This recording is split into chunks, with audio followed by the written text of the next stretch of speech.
Many power outages are caused by physical disruptions to the electricity network, like planned maintenance, in severe weather events, or simply due to human error. Depending on the location of the incident, each disruption typically only affects a few streets or blocks at a time, and power is restored once the damage is fixed. So why is it that some power outages last far longer than others, and how can they affect entire cities or even states when the damage was only in one place? Today, I'm going to discuss what happens when extensive, widespread blackouts are triggered by something called load shedding. So, let's get energy explaining. The first thing we need to understand is, for the electricity grid to operate safely, there must be a near perfect balance of energy supply and energy demand in our power network. The technical term for this balance is frequency stability. Imagine this balance like a seesaw. On one end, we have the energy supply, coming from renewable and non-renewable power stations and energy storage. Energy demand sits at the other end, which is us, households, businesses, and industries which consume electricity.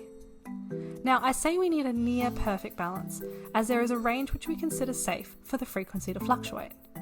However, should this balance tip and the frequency start to rise too far one way or another, there can be serious, long-term damage done to power stations and the broader electricity network. In Australia, an organisation called AEMO, the Australian Energy Market Operator, is responsible for, among many things, keeping the system frequency stable at all times. The energy demand, that's us, usually drives these seesaw movements.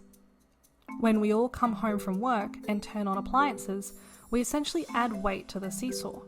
When we all go to sleep and turn everything off, we remove weight.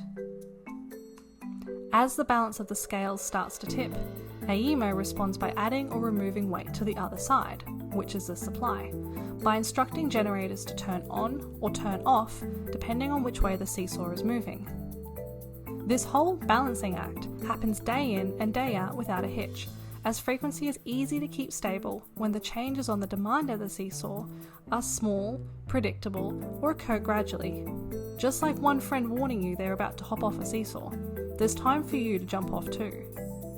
But things get more complicated when a large change happens suddenly and unexpectedly, like a power station stopping without warning, or a major power line supplying multiple power stations being damaged.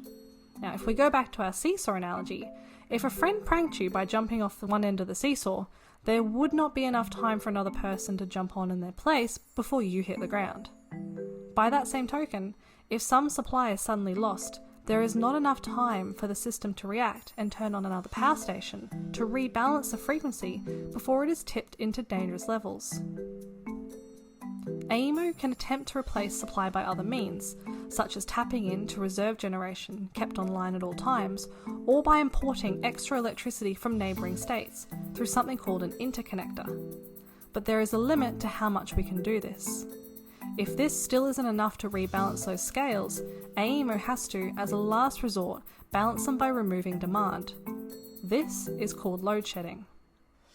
Load shedding essentially involves AEMO instructing the network to deliberately remove demand. This involves temporarily disconnecting certain areas from the network.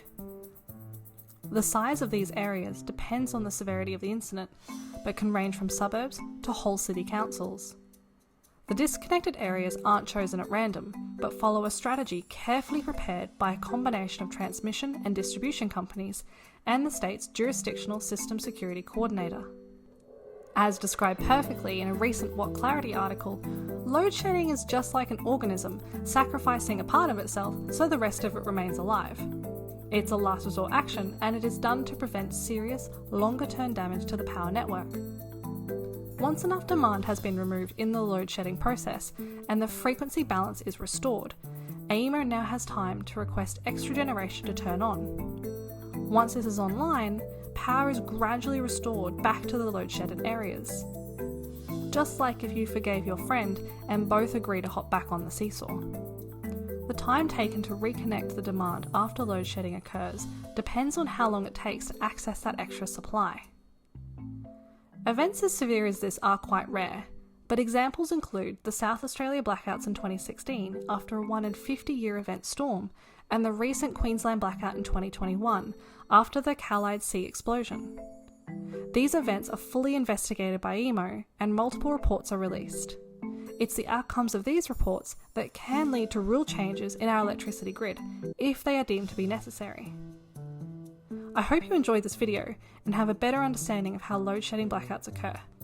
I'd also love to hear your feedback, and if you have any particular topics you'd like to be explained, please let me know in the comments. Thanks for watching Energy Explained.